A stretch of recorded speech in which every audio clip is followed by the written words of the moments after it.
The American Yawp, Chapter 11, Growth and Conflict, Section 5, Fighting Sin. By the 1830s, the bounds of the domestic sphere, and by connection the role of women in American society more broadly, were expanding beyond the walls of the home.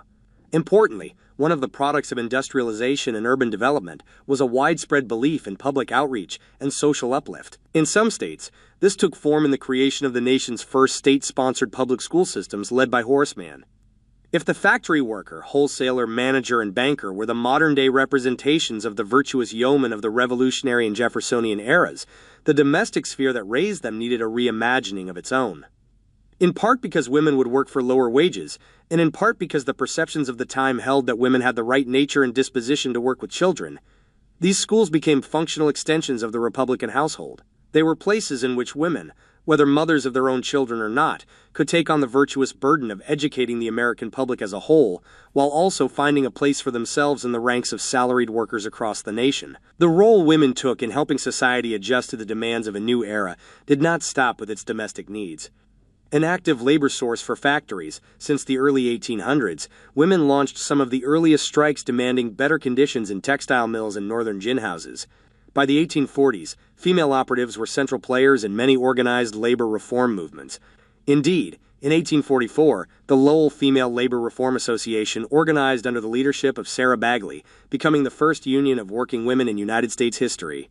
An auxiliary of the New England Workingmen's Association, the organization led political pressure campaigns and public petition drives for better working conditions and more humane hours that drew thousands of signatures from mill girls across the region. Like their fellow male activists, Bagley and her associates used the desire for mental improvement as a central argument for reform. In an 1847 editorial published in the organization's newspaper, Voice of Industry, Bagley pointedly asked, "Who, after 13 hours of steady application to monotonous work, can sit down and apply her mind to deep and long-continued thought?" Despite the widespread support for a 10-hour day, the movement achieved only partial success. President Martin Van Buren established a 10-hour day policy for laborers on federal public works projects. New Hampshire passed a statewide law in 1847, and Pennsylvania followed a year later. Both states, however, allowed workers to opt out of these restrictions. In 1842, child labor, long a common sight in every corner of the Republic, became a dominant issue in the American labor movement. Because the landscape of American labor was changing, and factory work was in some places replacing less physically dangerous practices, the protection of child laborers gained a great deal of middle-class support. A petition from parents in Fall River, a southern Massachusetts mill town that employed a high portion of child workers, asked the state legislature for a child labor law. 0.11 Massachusetts quickly passed a law prohibiting children under the age 12 from working more than 10 hours a day. By the mid-19th century, every state in New England had followed Massachusetts. Between the 1840s and 1860s, these statutes reinforced the increased value society had placed on education and the middle-class beliefs in the extension of the domestic sphere into the public realm. Throughout the region, public officials agreed that young children between the ages of 9 and 12 should be prevented from working in dangerous occupations, and older children between 12 and 15 should balance their labor with education and time for leisure. Male workers likewise sought to improve their income and working conditions, but labor gains were limited. Despite occasional calls for better working conditions within the emerging industrial system, Northern labor activists remained much more focused on placing the idea of free, wage labor in conflict with the system of enslaved labor in the South, claiming moral superiority to the Southern state's peculiar institution. Indeed, the labor movement in the North and Midwest played a central role in popularizing the free soil movement, challenging the spread of slavery into the West in the 1840s, and forcing the debate into national politics in the 1850s. As a result, Northern industry, with all its flaws and internal challenges, came to represent for many people a more moral, pragmatic, and sustainable system of commerce than the Southern institution of slavery. The most highly contested wing of the benevolent empire was the movement against slavery. In the face of substantial external opposition, the abolitionist movement began to splinter. In 1839, an ideological schism shook the foundations of organized anti-slavery. Moral suasionists, led most prominently by William Lloyd Garrison, felt that the U.S. Constitution was a fundamentally pro-slavery document and that the present political system was irredeemable. They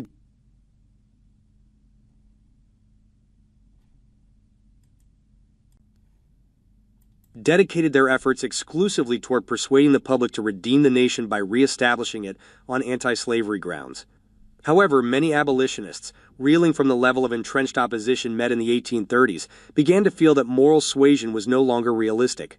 Instead, they believed abolition would have to be effected through existing political processes. So in 1839, political abolitionists formed the Liberty Party under the leadership of James G. Birney. This new abolitionist society was predicated on the belief that the U.S. Constitution was actually an anti-slavery document that could be used to abolish the stain of slavery through the national political system. Many abolitionists who believed full-heartedly in moral suasion nonetheless felt compelled to leave the American Anti-Slavery Society because, in part, it elevated women to leadership positions and endorsed women's suffrage. This question came to a head when, in 1840, Abby Kelly was elected to the business committee of the society. The elevation of women to full leadership roles was too much for some conservative members, who saw this as evidence that the society had lost sight of its most important goal. Under the leadership of Arthur Tappan, they left to form the American and Foreign Anti-Slavery Society. These disputes became so bitter and acrimonious that former friends cut social ties and traded public insults. Another significant shift stemmed from the disappointments of the 1830s. Abolitionists in the 1840s increasingly moved from agendas based on reform to agendas based on resistance. Moral suasionists continued to appeal to hearts and minds, and political abolitionists launched sustained campaigns to bring abolitionist agendas to the ballot box. Meanwhile, the entrenched and violent opposition of both enslavers and the Northern public encouraged abolitionists to find other avenues of fighting slave power. Increasingly, for example, abolitionists aided runaway enslaved people and established international anti-slavery networks to pressure the United States to abolish slavery. Frederick Douglass represented the intersection of these two trends. After escaping from slavery, Douglass came to the fore of the abolitionist movement as a naturally gifted orator and a powerful narrator of his experiences in slavery. His first autobiography, Narrative of the Life of Frederick Douglass, an American Slave, published in 1845, was so widely read that it was reprinted in 9 editions and translated into several languages. Douglass traveled to Great Britain in 1845 and harnessed moral and financial support from British and Irish anti-slavery societies. His great success abroad contributed significantly to raising morale among weary abolitionists at home. Douglass was also a fervent supporter of women's rights. In his abolitionist newspaper, The North Star, he wrote, "We hold women to be justly entitled to all we claim for man." Women's rights, too, divided abolitionists. The abolitionist movement was another important school for women's public engagement. Many of the earliest women's rights advocates began their activism by fighting the injustices of slavery, including Angelina and Sarah Grimke, Lucretia Mott, Sojourner Truth, Elizabeth Cady Stanton, and Susan B. Anthony. In the 1830s, women in cities such as Boston, New York, and Philadelphia established female societies dedicated to the anti-slavery cause. Initially, these societies were similar to the prayer and fundraising projects of other reform societies. As such societies proliferated, however, their strategies changed. Women could not vote, for example, but they increasingly used their right to petition to express their anti-slavery grievances to the government. Women like the Grimke sisters even began to travel on lecture circuits. This latter strategy, born of anti-slavery advocacy, tethered the cause of women's rights to abolitionism. Sarah Moore Grimke and Angelina Emily Grimke were born to a wealthy family in Charleston, South Carolina, where they witnessed the horrors of slavery firsthand. Repulsed by the treatment of the enslaved laborers on the Grimke plantation, they decided to support the anti-slavery movement by sharing their experiences on Northern lecture tours. At first, speaking to female audiences, they soon attracted promiscuous crowds of both men and women. They were among the earliest and most famous American women to take such a public role in the name of reform. When the Grimke sisters met substantial harassment and opposition to their public speaking on anti-slavery, they began to see that they would need to fight for women's rights in order to fight for the rights of enslaved people. Other female abolitionists soon joined them in linking the issues of women's rights and abolitionism by drawing direct comparisons between the condition of free women in the United States and the condition of the slave. As the anti-slavery movement gained momentum in northern states in the 1830s and 1840s, so too did efforts for women's rights. These efforts came to a head at the 1840 World Anti-Slavery Convention in London. The convention's organizers refused to seat the female delegates or allow them to vote during the proceedings. Angered by such treatment, Lucretia Mott and Elizabeth Cady Stanton, whose husband was also a delegate, returned to the United States with a renewed interest in pursuing women's rights. In 1848, they organized the Seneca Falls Convention, a 2-day summit in New York State in which women's rights advocates came together to discuss the problems facing women. Stanton wrote the Declaration of Sentiments for the Seneca Falls Convention to capture the wide range of issues embraced by the early women's rights movement. She modeled the document on the Declaration of Independence to make explicit the connection between women's liberty and the rhetoric of America's founding. The Declaration of Sentiments outlined 15 grievances and 11 resolutions. They championed property rights, access to the professions, such as medicine and the law, and most controversially, the right to vote. 68 women and 32 men signed the Declaration of Sentiments. Antebellum women fought what they perceived as senseless gender discrimination, such as the barring of women from college and inferior pay for female teachers. They also argued that men and women should be held to the same moral standards. The Seneca Falls Convention was the first of many such gatherings promoting women's rights, held almost exclusively in the northern states. Yet the women's rights movement grew slowly and experienced few victories. Few states reformed married women's property laws before the Civil War, and no state was prepared to offer women the right to vote during the antebellum period. At the onset of the Civil War, women's rights advocates temporarily threw the bulk of their support behind abolition, allowing the cause of racial equality to temporarily trump that of gender equality. But the words of the Seneca Falls Convention continued to inspire generations of activists. Female education provides an example of the great strides made by and for women during the early 1800s. As part of a larger education reform movement in the early republic, several female reformers worked tirelessly to increase women's access to education. They argued that if women were to take charge of the education of their children, they needed to be well educated themselves. While the women's education movement did not generally push for women's political or social equality, it did assert women's intellectual equality with men, an idea that would eventually have important effects. Educators such as Emma Willard, Catherine Beecher, and Mary Lyon, founders of the Troy Female Seminary, Hartford Female Seminary, and Mount Holyoke Seminary respectively, adopted the same rigorous curriculum that was used for boys. Many of these schools had the particular goal of training women to be teachers. Many graduates of these prominent seminaries would found their own schools, spreading women's education across the country, and with it, ideas about women's potential to take part in public life. When the Civil War erupted in 1861, the revival and reform movements of the antebellum period had made an indelible mark on the American landscape. The Second Great Awakening ignited Protestant spirits by connecting evangelical Christians in national networks of faith. Social reform spurred members of the middle class to promote national morality and the public good. Not all reform projects were equally successful, however. While the temperance movement made substantial inroads against the excesses of alcohol consumption and reduced drinking by half, the abolitionist movement proved so divisive that it paved the way for a sectional crisis. Yet participation in reform movements, regardless of their ultimate success, encouraged many Americans to see themselves in new ways.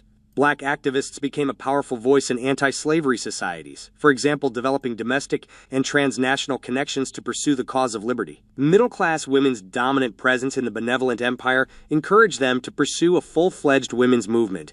In their efforts to make the United States a more virtuous and moral nation, 19th-century reform activists developed cultural and institutional foundations for social change that have continued to reverberate through the 20th and 21st centuries.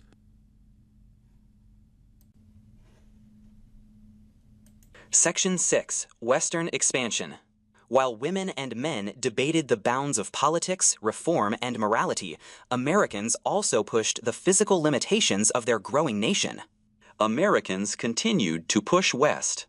John Louis O'Sullivan, a popular newspaper editor and columnist, published the long-standing American belief that it was a God-given mission for the United States to lead the world in the peaceful transition to democracy. In a little-read essay printed in the United States Magazine and Democratic Review, Jane McCannis Storm outlined the importance of annexing Texas to the United States. Why were other reasoning wanting in favor of now elevating this question of the reception of Texas into the Union, out of the lower region of our past party dissensions, up to its proper level of a high and broad nationality? It surely is to be found abundantly, in the manner in which other nations have undertaken to intrude themselves into it, between us and the proper parties to the case, in a spirit of hostile interference against us, for the avowed object of thwarting our policy and hampering our power, limiting our greatness and checking the fulfillment of our manifest destiny to overspread the continent allotted by Providence for the free development of our yearly multiplying millions. Storm, O'Sullivan, and many others viewed expansion as necessary to achieve America's destiny and to protect American interests. Manifest destiny was grounded in the belief that a democratic, agrarian republic would save the world by spreading its religion, culture, and institutions across America. White Americans across the political spectrum embraced some elements of this belief as the United States continued to expand across the continent. Although named by Storm and O'Sullivan in 1845, Manifest Destiny was a widely held but vaguely defined belief dating back to the nation's founding. First, many Americans believed that the strength of American values and institutions justified moral claims to hemispheric leadership. Second, Americans viewed lands on the North American continent west of the Mississippi River as destined for American-led political and agricultural improvement. Third, they believed that God and the Constitution ordained an irrepressible destiny to accomplish redemption and democratization throughout the world. These beliefs, coupled with economic ambitions to create a tidal wave of Western expansion. These beliefs and the resulting actions were often disastrous to anyone in the way of American expansion. The new religion of American democracy spread on the feet and in the wagons of those who moved west. These impulses became articulated in a broad commitment to democratic expansion that grew into the Young America movement. Strongest among members of the Democratic Party, but spanning the political spectrum. The Young America movement downplayed divisions over slavery and ethnicity by embracing a nationalist unity and emphasizing American exceptionalism, territorial expansion, democratic participation, and economic integration. Poet Ralph Waldo Emerson captured the political outlook of this new generation in a speech he delivered in 1844 titled The Young American.